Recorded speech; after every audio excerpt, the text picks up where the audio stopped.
goal setting, okay? We take 2.5 hours on the weekend for the whole 10-year plan. We don't have time for that tonight. But let me get you started with a little simple formula Mr. Schoaf gave me, and maybe this will be helpful. First of all, I've divided goals into 2 parts. First is long range. Long range goals, that's your dreams. Your dreams for the next 3, 5, 10, 20, 30, 40 years, actually the rest of your life. Your dreams. You've got to keep dreaming. Ronald Reagan, president, said to the joint session of Congress a few weeks ago, "The Republic is a dream." And if we don't keep dreaming, we will lose the Republic. Your better future is a dream for yourself and for your family. Where do you want to go? What do you want to do? What do you want to be? What do you want to see? You've got to dream dreams, right? Not being on time is acceptable probably, to a lot of people, but some, it's going to cost you. Now, the mind must be nourished. It's got to have good food. Food for thought. Bread for the head, we call it. Yes, you need a slice of toast in the morning, right, for your body, but you need a slice of cassette. A slice of cassette you put in the car system. And listen and listen. Let something feed your mind. Stand guard at the door of your mind. Don't just listen to anything and everything. Make sure that you're your own best filter of what goes into your mental factory and spins out the fabric of your life and future. Stand guard at the door of your mind. Spend time. Be a selective listener. But you got to have a good diet, a good mental diet. When you walk into a home and walk into the pantry of the kitchen, you take a look what's in there. This family's either going to be healthy or it isn't going to be healthy. A lot depends on what's in the cupboard. What you bring home, right, from the grocery store that you feast on for the body. It's not about the competition of knowledge. It's the competition of creativity. It's a competition of imagination. It's a competition of learning. It's a competition of independent thinking. If you think like a machine, the problem will come. In the past 20 years, we make people like a machine. In the next 20 years, machines will look like people.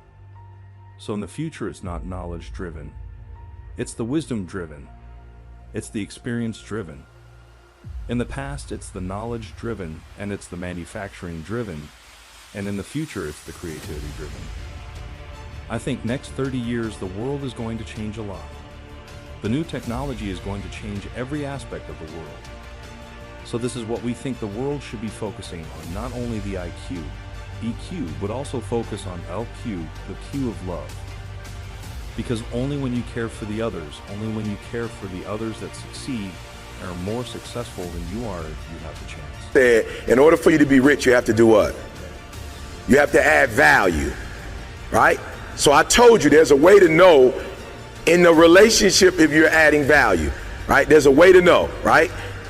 Let's just use this number. I'm not saying that it's right, but just watch me.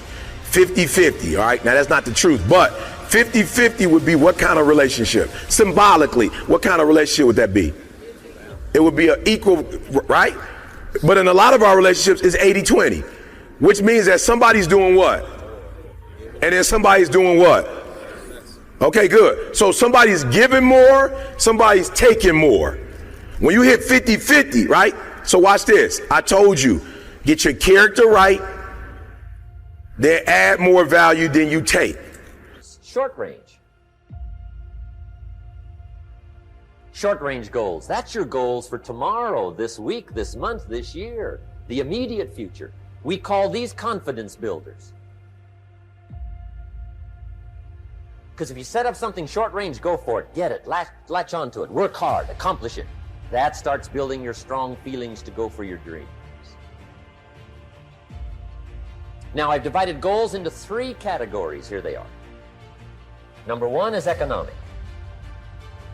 That's your goals for money, income, business, profits, production. Economics. Make sure you've got your economics well planned. Economics plays a major role in everybody's life. Economics is major, which means it ought to be meticulously well planned for tomorrow, this week, this month, this year, long range.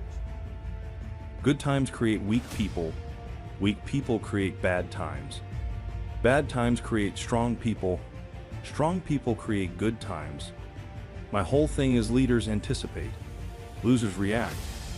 If you can anticipate what's coming, you can really take advantage. If you wait till it hits you, you're in trouble. The biggest problem people have is they think they're not supposed to have any problems are the fuel for growth. It's like you don't have any problems.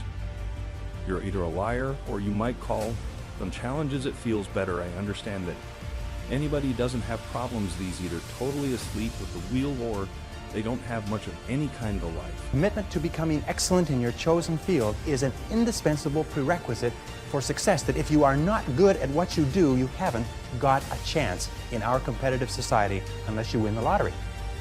And only the top 5 or 10% are excellent. You must commit yourself to excellence. You must commit yourself to becoming the best. And the wonderful thing is that excellence is a journey.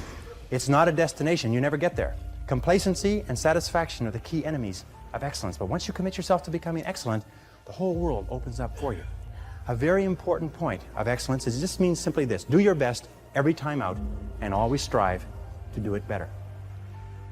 Excellence yields opportunities, because when you become good, you open up. It's almost like the Red Sea of opportunity opens up in front of you. When you become excellent, you come to the attention of people, and people try to get you, and they give you more responsibilities and more opportunities. You see, when we do something well, it gives us a feeling of self-esteem and pride. We feel like a winner. But if we do things in an average way, it doesn't give us anything. Now here's the simple formula for setting goals. It goes like this. A, work on your goals. That's step 1. Work on them. And I put the word work there deliberately. Setting goals is plain hard work. I don't want to kid you. We haven't come here tonight to kid each other. It's work. I know it's work. That's why a lot of people just let it slide. It's work. Many people work hard on their job, but they don't work hard on their future.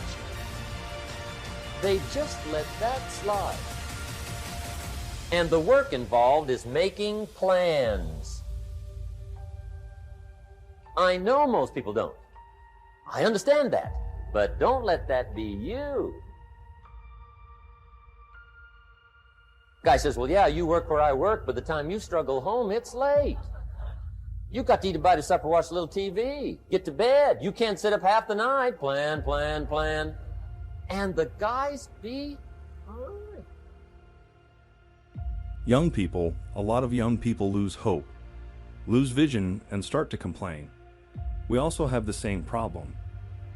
It's not a good feeling being rejected by so many people. We also depressed, but at least later we find that the world has a lot of opportunities. How you see the world, how you catch the opportunity,